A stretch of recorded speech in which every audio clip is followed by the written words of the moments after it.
네, 오늘은 우리 목요일, 어제 본문이죠. 1월 30일 목요일 본문 여호수아 20장 이어서 함께 같이 말씀 나누도록 하겠습니다. 도피성에 깃든 정의와 사랑이라는 제목으로 말씀 나누도록 하겠습니다. 자, 이제 우리가 이제 19장까지 어제 마쳤고요. 그 다음 이제 오늘 20장과 21장에 나타나는 이제 모든 일, 땅 분배가 맞춰졌으면 모든 게 맞춰진 건가? 우리가 이제 앞선 말씀에 보면은 이제 모세오경, 특히 신명기에 보면 이제 하나님이 하라는 일들이 가나안 땅에 가서 이제 하라는 일들이 이제 마지막 남은 게 두 가지인데 이제 남은 사람이 생각해보면 이제 레위인들이 있고요. 그리고 이제 레위인들이 어디서 머물 건지에 대한 문제를 이제 해결해야 되고 또 하나는 이제 그 도피성을 지정하는 문제가 마지막에 있었습니다. 그래서 이제 오늘 그 이야기를 함께 같이 살펴보도록 하겠습니다. 여호와께서 여호수아에게 말씀하여 이르시되 이스라엘 자손에게 말하여 이르기를 내가 모세를 통해 너희에게 말한 도피성을 너희를 위해서 정해라 라고 얘기합니다. 그쵸, 뭐라고 얘기해요? 모세를 통해서 너희에게 말했던 것들, 그 앞에 신명기에서 이야기했던 것들을, 그러니까 온통 그 신자의 삶이라는 것은 보면은 말씀에 하나님이 말씀을 통해서 어떠한 규정 지은 것을 내 삶에 그 가운데서 이루어내는 것이 신자의 삶의 굉장히 중요한 목적입니다. 그러니까 여호수아서의 이제 마지막 이야기는 그래서 이제 그 나머지 이제 그 도피성을 어떻게 실현해 나갈 것인가에 대한 이야기들을 이제 이야기하는데요. 도피성이라는 것이 무엇이냐면은 우리가 잘 아시겠지만 과실로 인해서 사람을 살인한 경우 이제 그 사람이 피신할 수 있는 장소를 말합니다. 우리 사람을 실수로 죽일 일이 잘 있어요, 없어요, 여러분? 잘 없죠. 예, 잘 없을 것 같은데 이런 것들을 이제 지정하라는 이유가 왜일까요? 사람이 살면서 생각보다 굉장히 사실은 무지하고 그 가운데서 부지합니다. 그리고 그 가운데서 때로는 잘못된 판단들을 잘 하기도 합니다. 그러니까 사람은 신중하지 별로 않아요. 그래서 그 가운데 하나님의 성품은 이제 이런 것들을 통해서 그러니까 내 입장에서의 생각과 이제 우리가 저도 자녀 키워보면 그렇거든요. 이제 부모 입장에서의 필요와 자녀 입장에서의 그 효용성이 충돌을 할 경우들이 있어요. 그러니까 사람 입장에서 보면요, 도피성은 별로 필요 없어 보여요. 사실은요, 그다. 뭐 그게 그렇게까지 그럴까라고 싶지만 하나님은 이제 하나님을 농부로 만약에 표현을 한다면 이제 복음서에서 하나님 이렇게 얘기를 하시죠. 가라지가 있고 알곡이 있는데 그 가운데서 그 천사들 또는 종들이 그 가운데서 저놈의 가라지들을 좀 베버려서 우리 알곡만 있게 놔둡시다라고 할 때 하나님의 관점은 알곡이 안 보여서 깔끔해진 세상이 아니라 그러니까 그 가라지가 없어져서 알곡만 딱 남겨서 깔끔하게 딱 보여지는 어떠한 그 교회의 선명성, 하나님의 나라의 선명성을 띠는 것보다 더 소중한 게 하나님은 뭐라고 하냐면 그러다 알곡 하나라도 부지 중에 잘못 추수되어지거나 잘못 버려지는 것을 훨씬 속상해하는 게 하나님의 성품이다라는 걸 우리가 먼저 이해하는 게 굉장히 중요합니다. 그러니까 우리 눈에는 성이 안 찰 수 있어요, 그게요. 근데 그 가운데서 우리의 삶이나 이 세상의 운영의 원리는 우리의 성에 차게 하는 것이 아니라 하나님의 뜻에 따라서 살아가는 것이기 때문에 그것을 위해서 이렇게 번거로워 보이지만 도피성이라는 제도를 만들어라라고 얘기합니다. 또한 이 도피성이라는 제도는 굉장히 중요한 것 중에 하나는 우리의 존재를 알게 해요.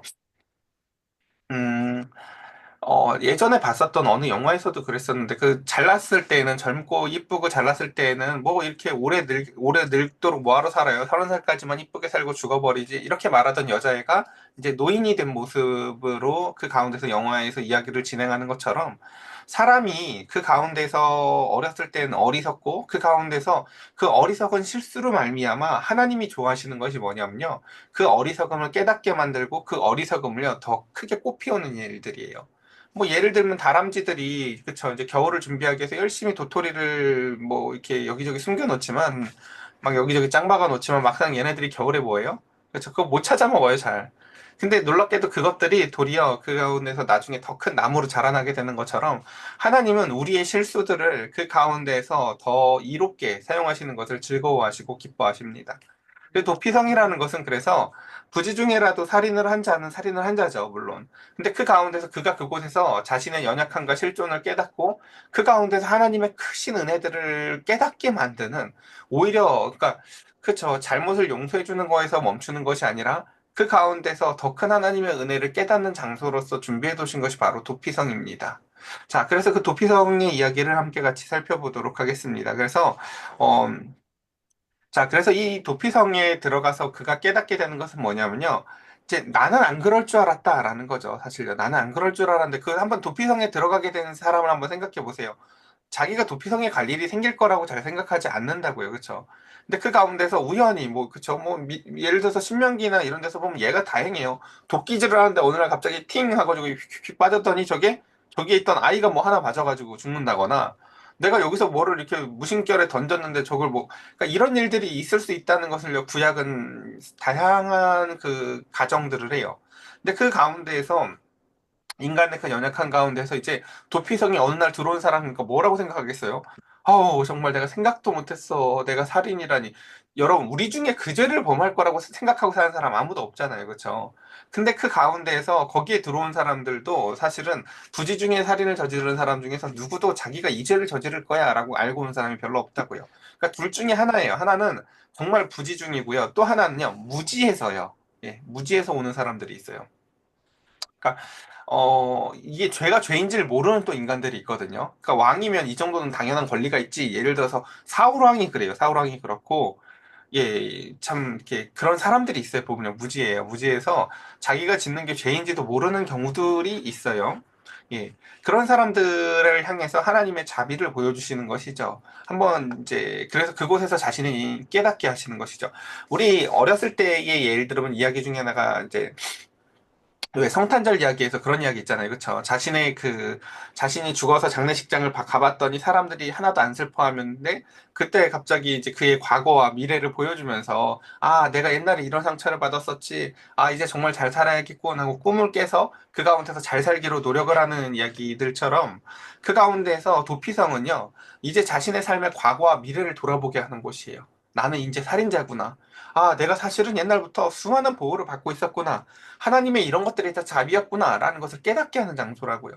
그러니까 도피성은 그래서 아무도 안 갈 것 같지만 그 가운데서 그곳에서 도리어 하나님의 은혜를 깨닫는 장소. 그래서 오늘날의 교회 또는 그리스도의 품을 잘 상징하는 곳이 바로 도피성입니다. 그래서 이 도피성의 외형은 어떻습니까? 그러니까 평소에 보면 갈 일이 없어 보여요. 예, 그쵸? 그래서 우리 교회도 뭐라고 해요? 보니요? 잘 나가면 교회를 왜 나가? 이런 소리 하죠. 예, 그렇습니다. 예, 한번 3절 보겠습니다. 부지 중에 실수로 사람을 죽인 자를 그리로 도망하게 하라 라고 얘기합니다. 이는 너희를 위해 피해 보복자를 피할 곳이니라 라고 얘기를 하죠. 우리가 이제 예를 들면 이제 우리나라 헌법에도 그래요. 우리나라 법에도 보면 이제 이런 것들을 과실치사상이라고 죄라고 표현을 해요.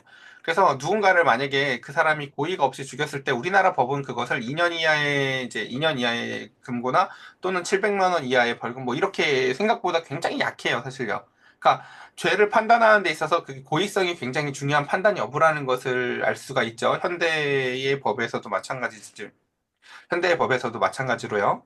자, 그래서 보면은 일단 20장에서 이 도피성 이야기가 나온다는 것은 이제 무엇을 이야기하는 거냐면요. 또한 지금 이 앞에 계속 내내 뭐 얘기했어요, 여러분? 땅 분배 이야기 했잖아요. 그쵸? 사람들의 마음이 온통 땅에 가 있다고요. 근데 사실 땅이 중요한 게 아니라 사람이 중요해요. 우리 기억하실 거예요. 가나안 땅이 뭐라고요? 제2의 에덴 동산이라고 했죠? 여러분, 에덴 동산이 왜 망했어요? 땅이 뭐가 부족해가지고 분배하기가 부족했나요? 그쵸? 땅 문제가 아니라 사람 문제였었어요. 그래서 하나님은 가나안 땅에 제2의 에덴을 건설을 하실 때에는 하나님이 제일 먼저 중점을 두는 게 뭐냐면 사람을 만드는 문제예요. 그래서 가나안 땅에 사람을 만들기 위해서 1호로 들어갔던 가나안 주민이 누구예요? 바로요? 아브라함이거든요. 처음에 들어갈 때 어때요? 아무것도 모르죠. 그리고 그 땅에 머물지만 하나님의 약속을 다 어기죠. 그래서 땅에서도 벗어나고 아내도 누이라고 속이는 그를 참된 하나님의 신자로 그 긴 세월 동안 때로는 13년 동안 유기하기도 하고 다시 가까이 와서 언약을 맺기도 하면서 하나님의 깊은 사랑을 알게 해서 나중에는 내가 내 자녀, 내 사랑하는 독자를 하나님에게 내어놓줘도 그 가운데서 하나님이 그를 다시 살리실 만한 능력이 있으신 분이고 그분을 철저히 믿고 신뢰하는 사랑의 존재로 바꾸어 나가시죠. 그러니까 그 아브라함에게는요, 100세 때쯤에 드디어 이제 주신 그 독자를 통해서 이삭을 바칠 때쯤이 하나님이 나의 도피성이 되신다는 것을 철저히 깨닫는 것이에요.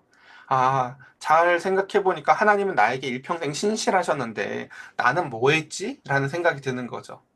그래서 그가 이삭을 바쳐도 이제는 아까운 게 아니라는 것을 생각하고, 그리고 능히 하나님은 선하시기에 그럴 때는 그럴 만한 이유가 있을 거야 라고 생각을 해요. 이게 바로 사실 하나님이 우리에게 기대하시는 바들입니다. 그러니까 그러니까 우리가 각자 서로 받고 싶은 사랑이 다를 수 있어요. 어, 뭐 예를 들어서 모르겠어요. 여러분들의 뭐 이렇게 배우자나 뭐 여자친구나 남자친구에게 받고 싶은 사랑이 어떤 모습인지 모르겠는데 이렇게 안아주는 걸 수도 있고 사랑해주는 걸 수도 있을지 모르겠어요. 근데 하나님이 받고 싶은 사랑은 어떤 모습이냐면요. 믿어주는 거예요.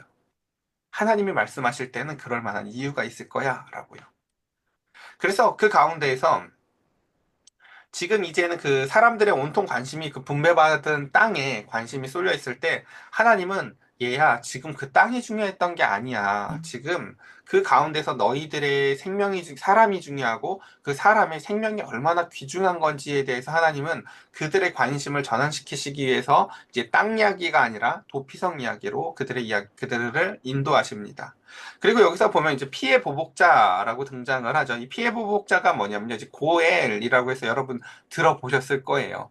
고엘이 어디 나옵니까? 그러니까 우리 예를 들면 이제 우리 지파가 있어요. 우리 지파 안에서 혹은 우리 이제 족속 안에서 어떤 사람이 예를 들어서 죽었어요. 어떤 사람이 상대 족속에서 누가 와가지고 우리 족속을 죽였어요. 그러면은 그 상대 족속에 가서 그 사람을 죽여야 될 의무가 있어요. 누군가가 가서 그 사람을 다시 잡아와서 그 사람을 죽여야 될 의무가 있어요. 이게 왜 그러냐면요. 복수가 아니라 보호를 위해서 그러는 거예요. 그러니까 그러니까 제도의 내용과 제도의 목적이 좀 달라요. 제도의 내용은 뭐예요? 누가 우리를 죽였어? 그럼 너도 다음에 가서 걔네 잡아와서 걔를 죽여. 그 순서를 정해놓는 거예요. 다음에 누가 가서 걔 잡아올 거야? 이런 거예요. 근데 내용은 복수 같지만 사실은 이걸 정해놓음으로 인해서 사람의 생명을 함부로 범하지 못하도록 하는 것이에요. 그러니까 예를 들면 저희 집에도 아이들이 가스레인지 근처를 그냥 못 오게 하거든요. 예. 그거는 100만 분의 하나 있을 수 있는 화상의 위험으로부터 아이들을 보호하기 위해서인 거예요. 근데 제도의 내용은 어때요? 여기를 오지 말라는 거예요, 그냥 애초에. 그런 것처럼 제도의 내용은 복수지만 그것을 통해서 얻고자 하는 것은요, 보호라는 것이죠. 자, 근데 이제 이게 이제 이제 사람의 생명뿐만이 아니라 땅에도 해당이 돼요. 그래서 우리가 이걸 어디서 봤냐면 룻기에서 봤죠. 룻기에서 그 가운데, 그쵸, 기억나시죠? 그 나오미가 이제 그 가운데서 모압 땅으로 갔다가 자식들도 다 잃고 남편도 잃고 며느리랑 달랑 오고 나서 그 가운데서 먹고 살 게 아무것도 없을 때 그러니까 이 사람한테는 누가 필요한 거예요? 바로 고엘. 땅을 물러줄 자가 필요한 거예요. 다시 땅을 회복해 줄 자가 필요한 거예요.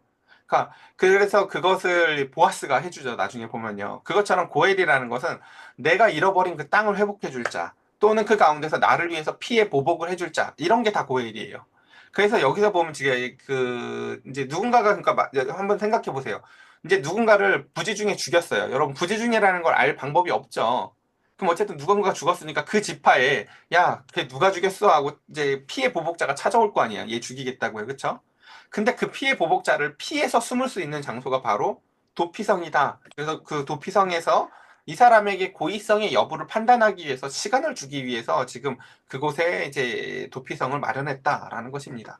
자, 그래서 4절, 이 성읍들 중에 하나에 도피하는 자는 그 성읍에 들어가는 문 어귀에 서서 그 성읍의 장로들의 귀에 자기의 사건을 말할 것이요. 라고 하면서 이제 장로들에게 말함으로 인해서, 그쵸, 이게 도인지 아닌지를 누가 알아요, 사실요? 자기 본인만 알죠? 근데 그것을 보지는 못했지만 그 가운데서 지혜롭고 현명한 장로들에게 그것을 이야기하게 하고 장로들은 그 모든 정황들을 판단하여서 그 사람의 고의성의 여부를 판단합니다. 그래서 이 이야기는 이제 시간이 없어서 다 읽지 못하겠지만 신명기 19장 11절부터 13절 말씀 여러분 한번 읽어보시고요. 그래서 그들은 그를 성읍으로 받아들여서 한 곳에 주어 자기들 중에 거주하게 합니다. 자, 이제 빨리 생각해 봅시다. 사람을 어쨌든 죽였어요. 그래가지고 도피성에 피해왔고 피해 보복자로부터 나를 보호해주세요 하는 어떤 사람이 있다고 쳐보자고요. 여러분 이런 비슷한 경험 있으세요?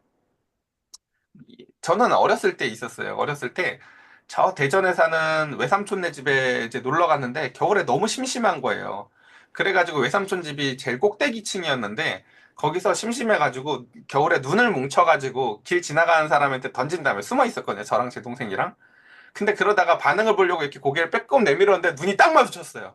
그래가지고 그 밑에 있었던 그 당시에 제 기억에 저는 한 중학생쯤 됐던 것 같고 그 대학생 누나가 옥상까지 막 쫓아오는 거예요. 그래서 너무 무서워서 빨리 집 안으로 숨었는데 막 문을 두드려요. 그래서 그 집에 안 들어가서 벌벌 떨고 있었는데 숙모가 나왔어요. 숙모가 나가가지고 아 죄송하다고 막 이랬어요. 이런 기분 아닐까요? 밖에서 피해 보복자가, 야, 걔 내놔. 걔 지금 우리 그 누구 죽었어. 우리 누나 죽었어. 누구 죽었어. 하고 막 지금 밖에서 내놓으라고 하고, 나를 대신해서 밖에서 지금 대신에 다른 사람이 지금 수치와 수모를 감당하면서 그 가운데서 시간을 끌어주고 있는 거잖아요. 그쵸? 그런 것처럼 도피성 안에서는 이제 그 두 가지를 경험하는 거죠. 잘못을 내가 했는데 누군가가 대신해서 밖에서 그 시간을 벌면서 나에게 고의성이 있는지 없는지의 여부가에 따라서 지금 그 운명이 이제 갈려지게 되는 이야기가 바로 도피성 안에 있는 사람의 이제 마음이다라는 것 정도를 여러분들이 이해하시면 좋을 것 같습니다. 자, 그래서 5절 피해 보복자가 그 뒤를 따라온다고 할지라도 그들은 그 살인자를 그의 손에 내주지 말지니 이는 본래 미워함이 없이 부지 중에 그의 이웃을 죽였음이라 라고 하면서 이럴 수 있다는 거예요. 그러니까 우리 이게 되게 어려워요, 여러분. 이게 왜 어렵냐면 우리는 우리가 경험한 것 이상을 잘 생각해 보지 못하거든요. 여러분 누군가가 나 진짜 실수로 사람 죽였어 막 이렇게 얘기하면 그랬구나 여러분 이렇게 받아줄 수 있어요? 우리의 상식 안엔 사람을 실수로 죽인다는 게 잘 없잖아요. 그쵸?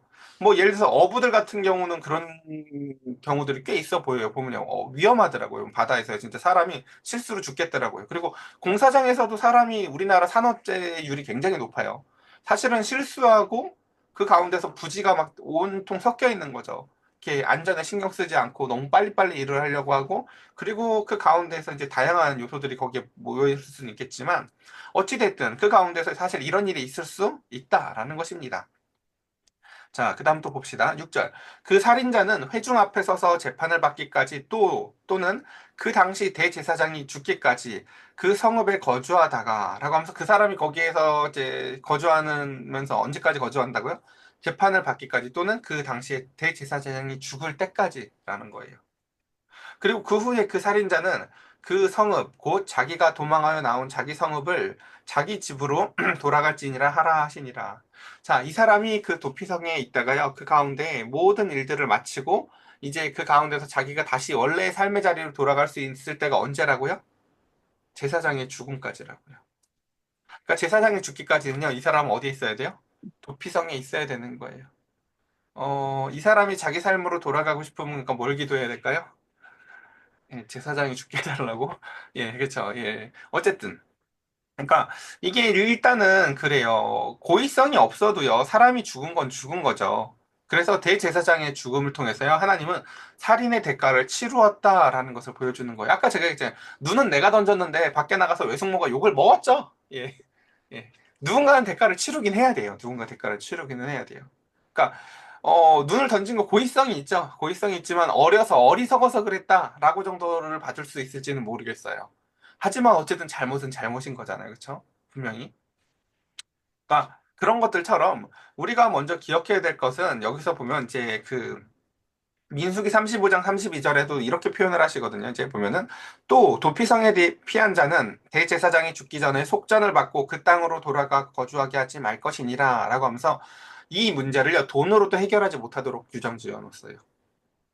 그러니까 왜요? 하나님이 돈이 없어가지고 그러시는 게 아니잖아요. 지금 하나님이 원하시는 것은 뭐예요?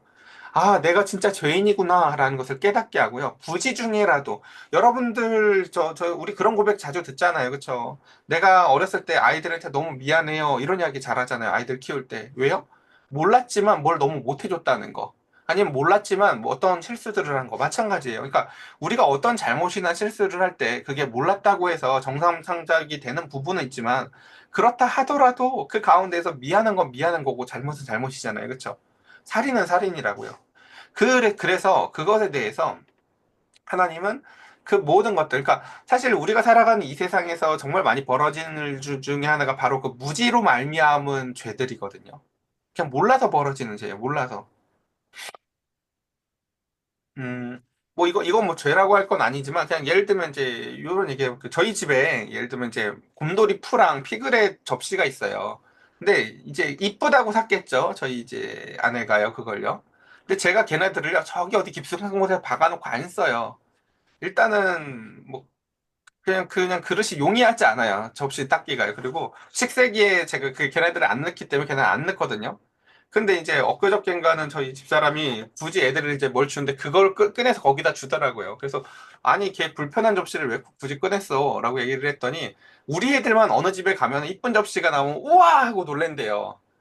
그러니까 다른 집은 원래 그러니까 그걸 통해서 추정해 볼 수 있는 거죠. 다른 집 애들은 원래 이쁜 접시에 밥을 뭘 먹나 봐요. 근데 이제 우리 집 그 아빠는 그쵸 맨날 실용성만 생각하니까 식세기에 들어가는 그릇 아니면은 안 쓰니까 그쵸 이쁜 그릇에 대한 관심이 없으니까 그래서 좀 이런 것 좀 주제예요. 우리 애들만 창피하대 어디 나가서 자꾸 이쁜 그릇 보고 놀래는 게 그래서 아 그래 알았어 하고 이제 두었죠. 예, 그런 것들처럼 그 가운데 이제 우리가 이제 그 도피성이라는 곳 안에 써 있으면서 이런 식으로 반면 교사를 삼아볼 만한 것들이 많은 거예요. 내가 어떠했는지를 돌아볼 수 있게 하는 거죠. 예. 그러니까 어, 그리고 그 가운데서 대제사장의 죽음이라는 대속의 원리들을 우리가 기다리면서 그 가운데서 바라보게 되는 것인데 이 뒤에 이야기를 이제 마무리 지어볼게요. 자, 그래서 이에 그들이 납달리의 산지 갈릴리 게데스와 에브라임 산지의 세겜과 유다의 산지의 기럇 아르바 곧 헤브론과 여리고 동쪽 요단 저쪽 르우벤 지파 중에서 평지 광야의 베셀과 갓 지파 중에서 길랄 라목과 므낫세 지파 중에서의 바산 골란을 구별하였으니라고 하면서 보면은 이제 이렇게 6곳의 이제 도피성을 이제 만들어 놨습니다. 그래서 여기에 보면 이제 동그란 점들은 레위인들이 성읍이고요. 이제 제가 줄 거놓은 게 도피성이에요. 보면요. 6개. 여러분 도피성의 혹시 특징을 아시겠어요? 이런 게 보면은 성경에 지명은 써 있지만 찾아보고 표시해보지 않으면 드러나지 않는 건데 이게 도피성의 위치적인 의미예요. 하나님이 도피성을 어디다 두셨어요? 보면요. 골고루 두셨죠, 일단 첫 번째 원리는요. 그래서 어느 장소에서 무슨 일이 벌어질지 모르니까 골고루 두셨다고. 여러분 교회나 여러분 집이나 어디 갔을 때 여러분 혹시 영화관 가면 제일 먼저 나오는 게 뭔지 아세요? 비상구 위치 알려주는 거예요. 영화관에서 불날 일이요. 천만 분의 일이라 하더라도 이걸 다 같이 인지하자는 거예요. 도피성도 그런 거예요. 내가 저기 갈 일 없을 것 같아도요. 도피성이 어디 있는지를 인지하도록 그리고 그 가운데서 어느 곳에서 일이 벌어지더라도 알 수 있도록 이 6곳은요. 첫 번째로는요. 굉장히 이렇게 고루 분포되어 있고 또 하나는 뭐냐면은 그 가운데서 굉장히 유명한 지역들로 해놨어요. 그러니까 어디 산골짜기 찾아가기 힘든 어디 절처럼 어디에다가 처박아 놓은 게 아니라요. 제일 유명한 도시들. 그래서 골란, 헤브론, 세겜. 그쵸? 이런 것들처럼 제일 유명한 도시들의 도피성들을 마련해 놓은 것들을 우리가 볼 수 있습니다. 자, 그래서 이제 마지막 구절 보고 마치겠습니다. 이는 곧 이스라엘 모든 자손과 그들 중에 거류하는 거류민까지 위해서 자 여러분이 심지어 도피성 제도가 누구를 포함한다고 얘기를 해요? 이스라엘 사람이라는 게 이스라엘이라는 혈족만 가지는 게 아니라 그냥 그 땅에 사는 모든 사람 다라는 거예요. 예. 그래서 선정된 성읍들로서 누구든지 부지 중에 살인한 자가 그리로 도망하여 그가 회중 앞에서 설 때까지 피해 회복자의 손에 죽지 아니하게 하기 위함이라 이야기합니다. 자, 그래서 이제 오늘 요 말씀을 이렇게 4가지 도피성의 위치적인 의미를 살펴보면서 오늘 말씀을 마치겠습니다. 첫 번째로는 동편과 서편 3곳에 나누어 두어서 이스라엘에서 어디나 찾을 수 있게 하심으로써 하나님의 사랑은 우리에게 있어서 어느 장소에나 늘 함께하고 계신다라는 것을 먼저 알게 하십니다. 우리가 평소에는 눈여겨보지 않겠지만 그곳이 비상구와 같은 생명의 장소인 거죠. 두 번째, 그리고 그것은 신분이 아니라 거류자라면 누구에든지 열려 있는 곳입니다. 그러니까 교회가 어떠해야 되는지를 잘 보여주는 곳이에요. 그렇죠? 그리고 세 번째, 대제사장의 죽음이 살인자의 죽음을 대신하는 속죄의 상징성이 그곳에 담겨 있습니다. 그러니까 이 사람이 잘 생각해 보세요. 내가 이제 도피성에 있다가 드디어 이제 대제사장이 죽었대요. 그리고 내가 집에 갈 수 있게 되어져요. 이게 무슨 상관이 있어요? 그쵸? 내가 죄를 졌는데 대제사장이 죽은 거하고 내가 이제 집에 가도 되는 게 이게 논리적으로는 상관이 없죠. 근데 하나님은 그것을 통해서 가르쳐 주시는 거예요. 널 위해서 죽은 거야. 라고요. 너의 죄를 씻어주는 거야. 라고요. 이렇게 우리가 성막에서도 예전에 배웠잖아요. 하나님이 율법을 주자마자 성막을 같이 줘서 이게 그냥 단순히 글의 위치적 의미만 살펴보면 야 이거 지켜 어겼을 때는 하고 하면서 난 이걸 네가 다 지킬 거라고 생각하지도 않고 사실은 네가 이걸 다 지키려고 하다가 못 지켜서 나한테 다가오면서 배울 게 훨씬 더 많다는 걸 알아. 라고 하나님은요 성막 이야기를 훨씬 길게 해요. 뭐 지키라는 이야기보다요. 예. 그러니까 이걸 만약에 다이어트 얘기로 하면요. 이거 꼭 먹지 마가 아니라요. 이거 먹었을 때는 하고 나서 그 다음에 그 뒤에 무엇을 어떻게 해야 되는지 이야기가 더 긴 것처럼 말이죠.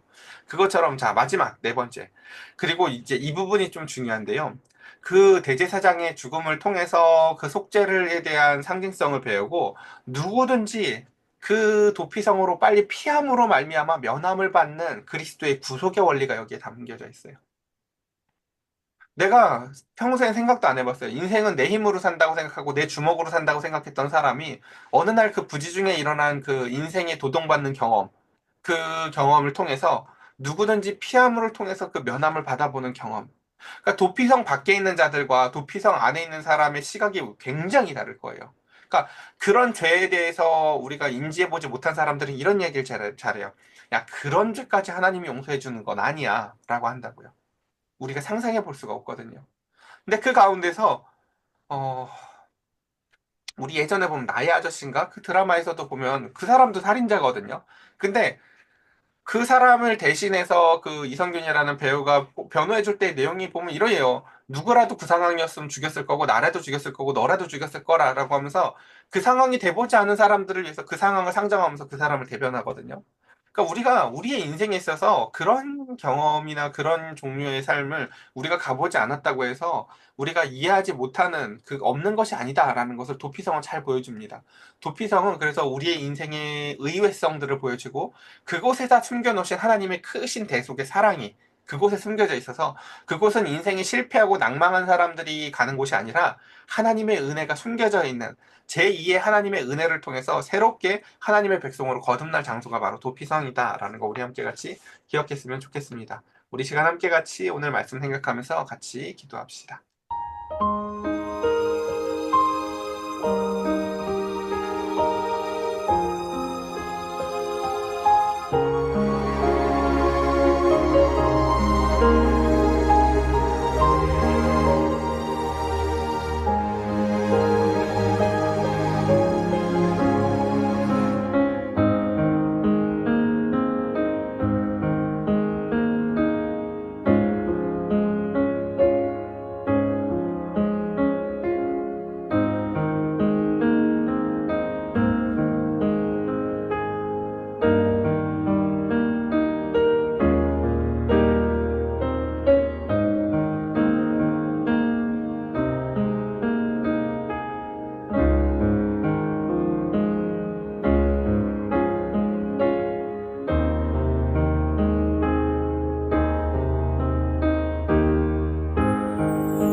제가 기도드리겠습니다. 하나님, 우리는 참으로 무지합니다.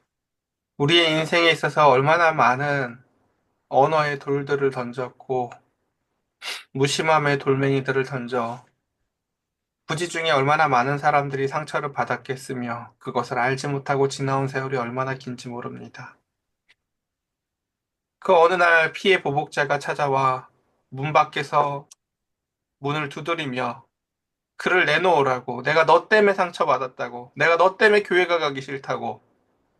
우리의 생명을 그 가운데에서 요구할 때 우리의 대제사장 되신 우리 주 예수 그리스도께서 저가 모르고 그랬던 거라고. 저가 일부러 그런 게 아니라고. 우리의 죄를 변호해 주시고 속전해 주시며 그 그리스도의 죽음으로 말미암아 우리에게 다시금 제2의 기회를 주시는 것을 하나님 우리는 이렇게 도피성을 통해서 또다시 배웁니다. 주님에게 피하게 하시고 늘 기억하게 하시고 그 가운데서 그리스도의 대속의 죽음으로 말미암아 다시금 기회를 얻은 우리의 두 번째 삶을 하나님 이제는 그리스도인으로 살아나가길 원하오니 주여 우리의 연약함을 긍휼히 여기시사 이제는 은혜를 받은 자답게 살아나갈 수 있는 우리 사랑하는 저와 성도들 되게 하여 주시옵소서. 날씨가 추워졌습니다. 그리고 그 가운데에서 하나님의 말씀을 찾기가 더욱 어려워진 시대가 되었습니다. 그러나 필요가 없어 보이지만 가장 큰 은혜가 꽃피우는 도피성처럼 우리 사랑하는 성도들이, 우리 사랑하는 이 교회가, 그리고 그 가운데서 각 가정들이 누군가의 삶에 있어서 도피성의 역할을 하는 교회와 가정 되게 하여 주시옵소서. 우리 주 예수 그리스도의 이름으로 기도드렸사옵나이다. 아멘.